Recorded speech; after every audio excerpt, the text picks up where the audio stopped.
I'm going to read one sentence from Time magazine about brain health, and you tell me, did you already know this? It's clear by now that SARS-CoV-2, the virus that causes COVID-19, is not just a respiratory virus, but also one that can affect organs throughout the body, including the brain. Did you know that? Now, the science is very clear that COVID is a full body and brain experience, unfortunately, but it's not usually how it's talked about in the media or even by public health agencies. So I find it really interesting over time as the scientific consensus is more and more clear and undeniable.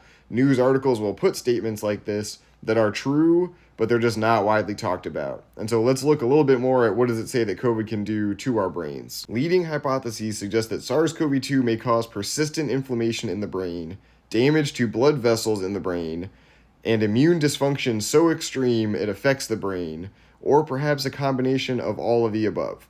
Studies even found that people's brains can shrink after having COVID 19, a change potentially associated with cognitive issues. And so, because this information is scary, people choose not to think about this, they choose not to learn about it.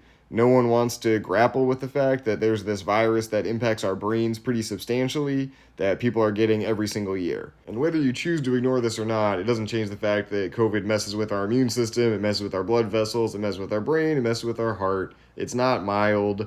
People are confusing how pervasive and contagious it is with it not being a big deal.